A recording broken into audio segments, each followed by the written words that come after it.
Hi, welcome to MVPDays and my session on microservices. My name is Robert Corradini, a cloud and data center MVP, and I'm here to talk about microservices, and it's really an introduction to understand microservices on Azure and specifically on Service Fabric. Before we get started, a little bit about me. I'm actually the Director of Product Management at Five9 Software. As I said, I've been a Microsoft MVP in Cloud and Data Center. I'm also an MCSE, CCNA, CISSP, etc. You can also check out my blog where I'm constantly writing around a lot of Microsoft-related topics. And also you can catch me on Twitter for a lot of real-time activities and social engagement, etc. What's the agenda today? Today's agenda is really, we're going to talk about the microservices overview and really understand what is a microservice. Then we're going to quickly jump into scenarios. Then after that, we're going to talk about reference architecture. And then we'll talk about monitoring and troubleshooting. And then decision guidance. If we do have a little bit of time, I'll go through a little bit of frequently asked questions. So let's actually get started. Sit back, hang tight, and enjoy the ride. What is a microservice? The definition of a microservice is applications that are composed of small, independently versioned, and scalable customer-focused services that communicate with each other over standard protocols with well-defined interfaces. What do we mean by that? Okay, so what are the characteristics around that?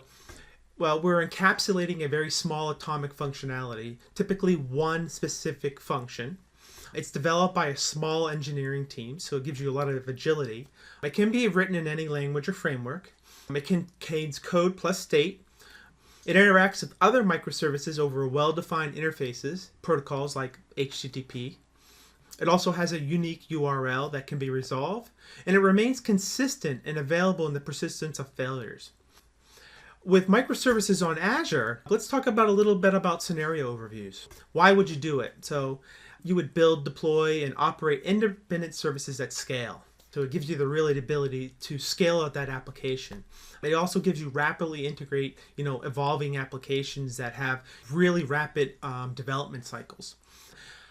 Faster delivery of features, capabilities to respond to customer expectations because you have smaller groups dealing with one specific function. You also have improved resource utilization to reduce costs. Let's talk a little bit about the customer requirements. They want to be able to scale different parts of the application independently based on their needs. They want to, really empower their development teams to be more agile and roll out an application and service changes. They want to provide features to customers faster and even more frequently. They want improved resource utilization while reducing all costs. They also want to hide the complexity of IT or infrastructure and really increase that abstraction layer. And they also want to provide that rapid elasticity based on the business growth. And that means scaling out and scaling back. What's the solution? Service Fabric on Azure. And it represents really the next generation of middleware platform for building out and managing these enterprise class tier 1 cloud scale applications. It really simplifies microservices-based application development and lifecycle management. It delivers low latency performance and efficiency at a massive scale. It runs in Azure, on-premise, or even in other clouds. It's a proven platform used by Azure and other microservices, which we'll talk about a little bit later. And it was born really from years of experience at Microsoft delivering mission-critical cloud services. Monetization with microservices. What we're looking at here is essentially a microservices platform. So typically you would have, you have an HTTP listener, a page content, authentication, and then you'd have some business logic underneath it, order management, reporting, and then obviously you have your data, which is product inventory and a customer database. These were individually built and deployed. They were very small, independent atomic services because one is like HTTP listener and page content and then authentication.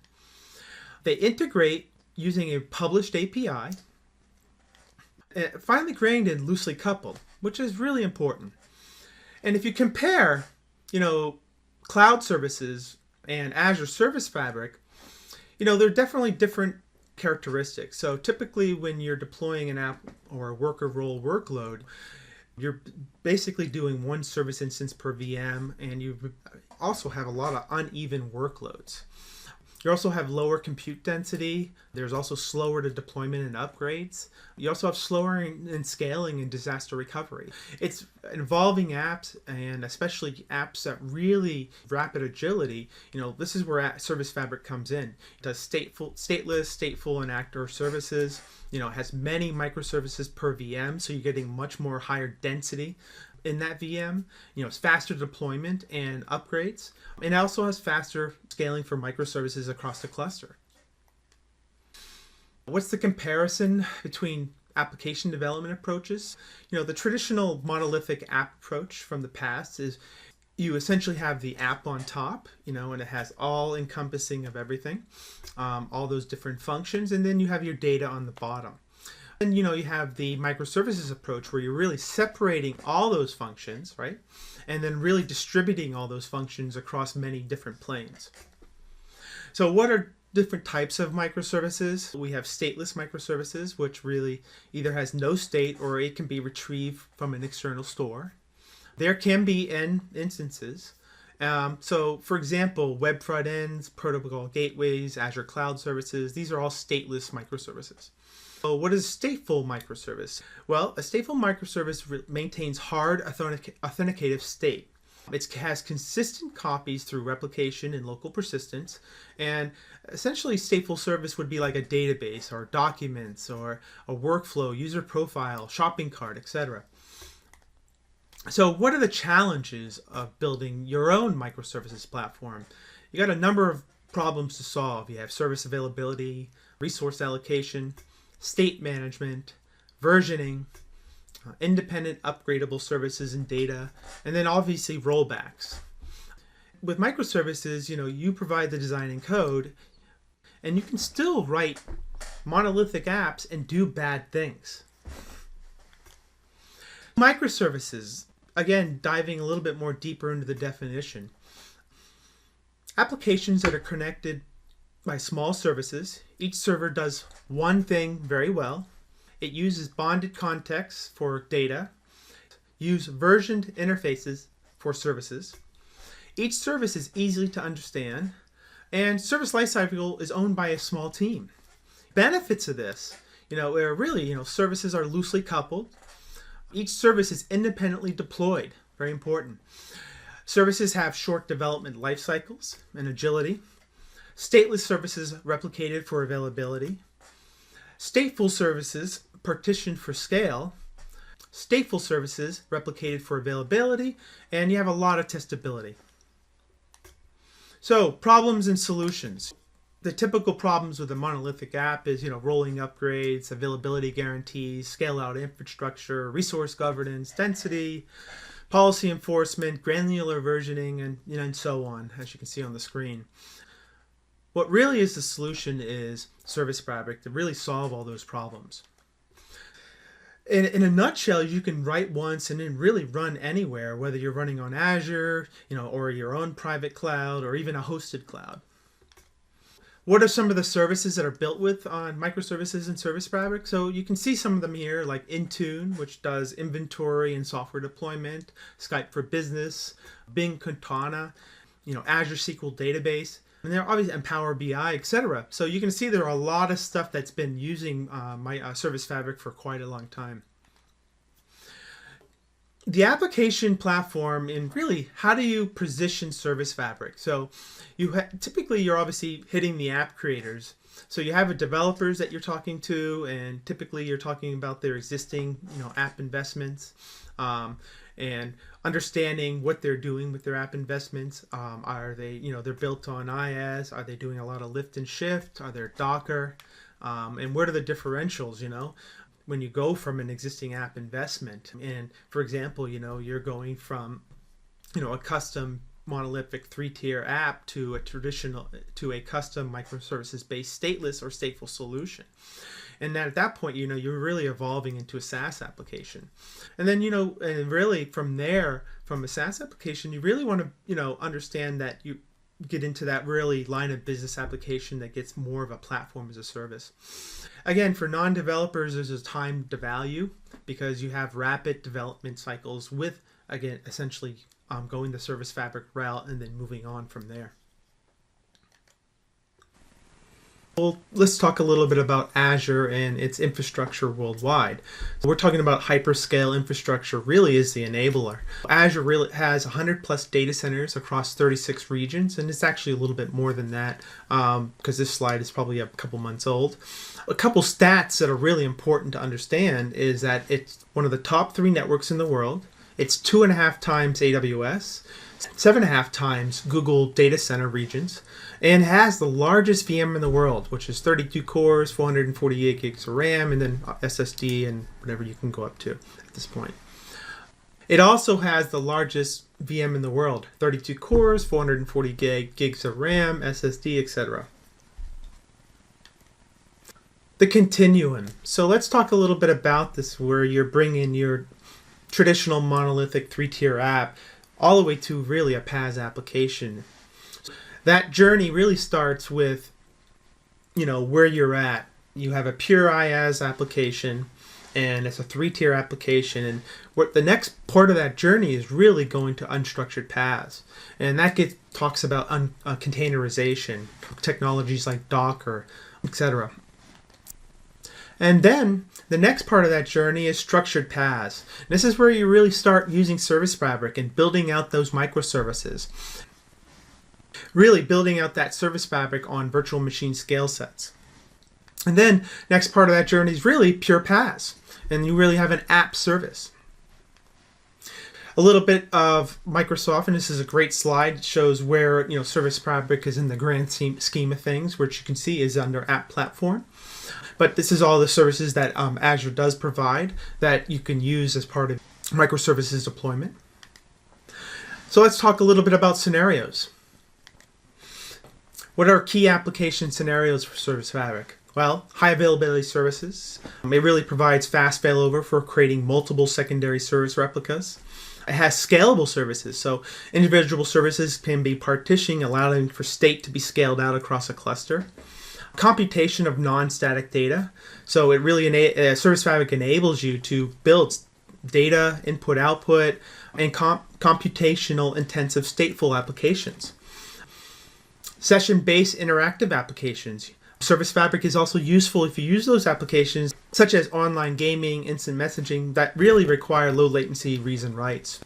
Distributed graph processing, the growth of social network has greatly increased, really understanding these graphs in parallel. You need fast scaling and parallel load processing, and Service Fabric is really a natural platform for processing those large scale graphs.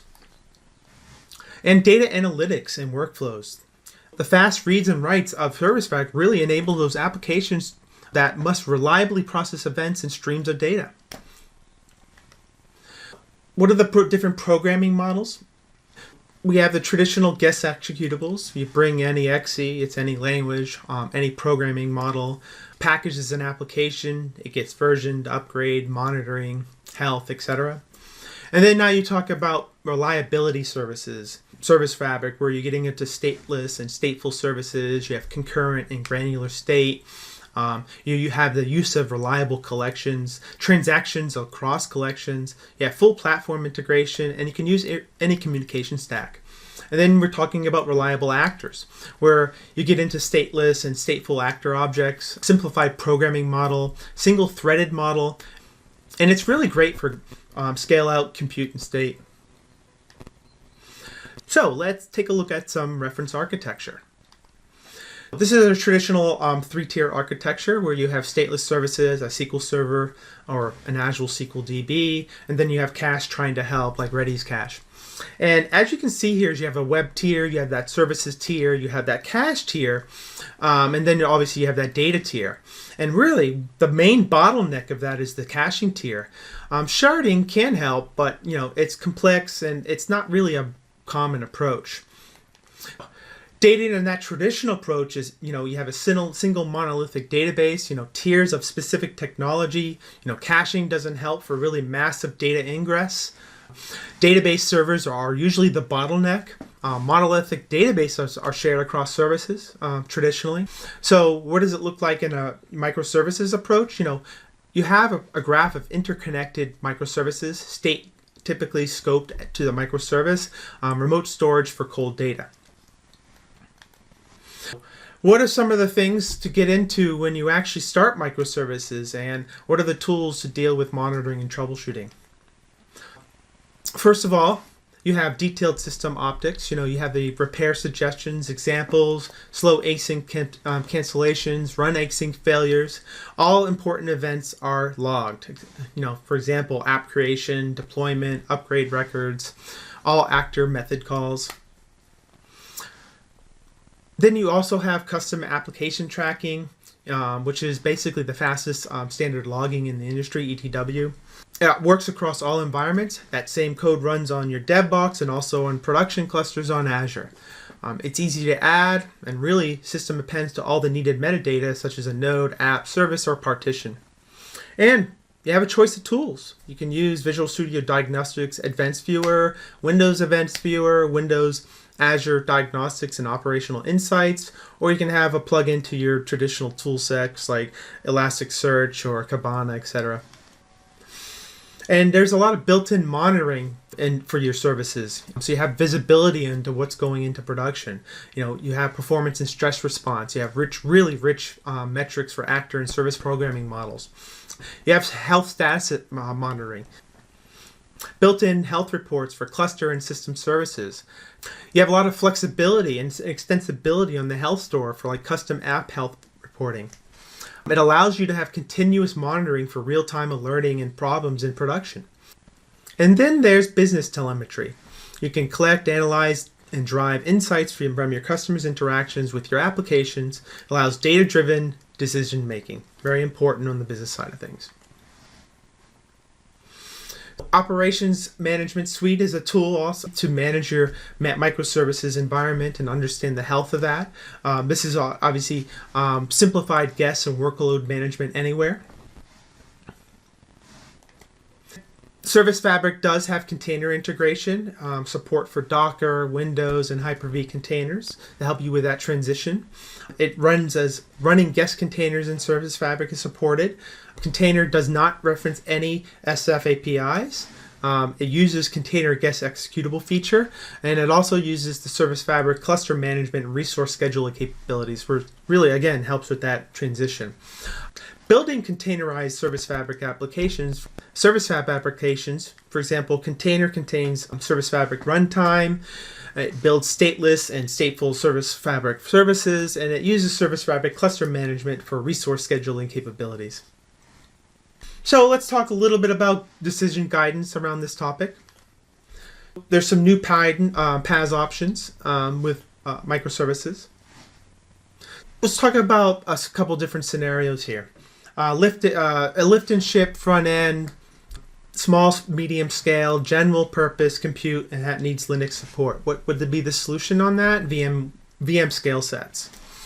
And let's say we have containerization microservices and containerized applications on Linux. The solution for that would be Azure Container Services.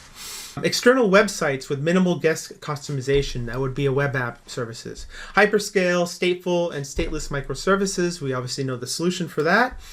And open source app migration from VMware. You can use tools like Cloud Foundry or even Five9's tool, the V2V converter. And from here you evaluate your app requirements. That's my presentation on microservices. I want to thank everybody for joining MVP Days and listening to my spiel on microservices, introduction to microservices. And to finalize this webinar, I was going to tell you a little bit about Five9 and what I do. As I said, I'm the Director of Product Management at Five9. We basically manage and protect your Microsoft Cloud all in one management plane. We were founded in 2009. We're headquartered in West Palm Beach with a staff in 26 regions worldwide, including 18 MVPs. We have over 100,000 Hyper-V users globally, representing companies and data centers of all sizes. We are the leading solutions provider for security and management applications for Hyper-V, for migration, management, security, and monitoring. If you want to know any more information, visit Five9.com or email info@five9 for more information. Again, I want to thank you for joining this MVP Desk session of Introduction to Microservices. My name is Robert Corradini. I'm a Cloud and Data Center MVP, and you can reach me at my address below, or you can hit me on Twitter or read a lot about my blog articles on netwatch.me. Have a good day.